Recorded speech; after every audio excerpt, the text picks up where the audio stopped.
Infanta Quezon nga po tayo uli sa araw po na ito. Ngayon po kasi ang pagkikita ng ating seller at buyer para po notaryuhan ang kanilang pong bilihan na may kasama pong kasunduan. Ito nga po pala ang tinatawag nating Three Lions. Ito po ang road na papunta po sa Metro Manila. Kung tawagin nga po ay Marilaki Highway. Dito nga po ay saglit natin sinundo sila sir, yung ating pong seller, sa lugar po ng barangay na Magsaysay para po kami ay convoy na pumunta doon sa opisina ng ating attorney's office.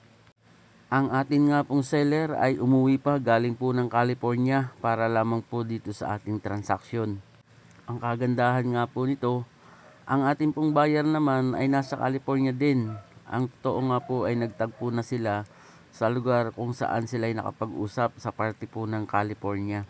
At isa po sa representative naman ng ating buyer ay yung kanyang pong pamangkin na nandito po sa Pilipinas, na yun naman po ang ilalagay sa ating dokumento. Dito nga po ay nakita na nga po namin ang sasakyan ng ating seller. At ito nga rin po pala yung first time na mag-meet po kami ng ating seller. Dito nga po ang location ng ating pong property na na-vlog. Sa baba lamang po ng kanang bahagi na ito. Yun nga po ay nasa tabi ng Agus River at isa nga po sa napakaganda natin na i-picture dito sa ating YouTube channel. Ito nga po yung ating mga kasamahan at ngayon ay medyo mas malaki po yung ating service. Kasi po mamaya ay sasamahan namin yung pong ating buyer dito po sa location ng property. Kami po ibabalik dyan mamaya. Ito nga po sila sir at ang ating seller na galing po ng California. Nasabi ko nga po na sila po ay first time nating ma-meet.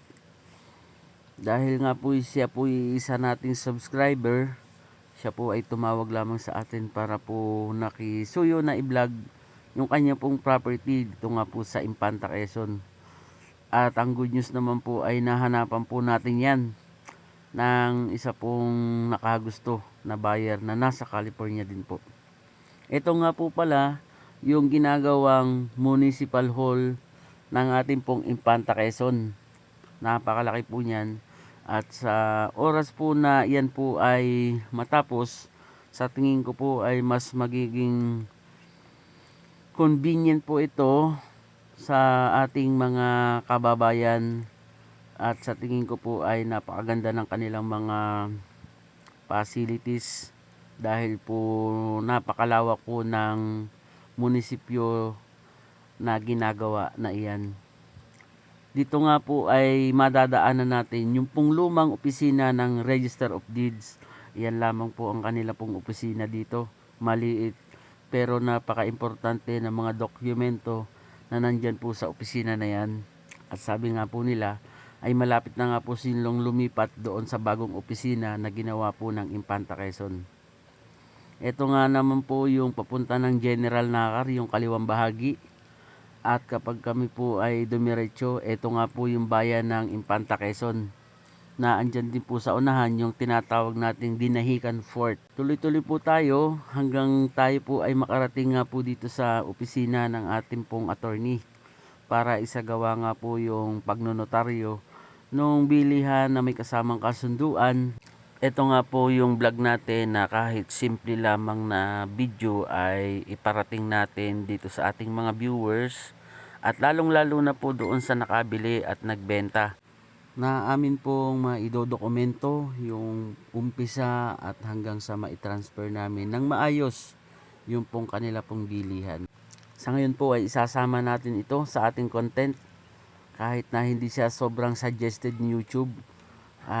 Kailangan pumasok siya doon sa algorithm na atin pong ginagawa.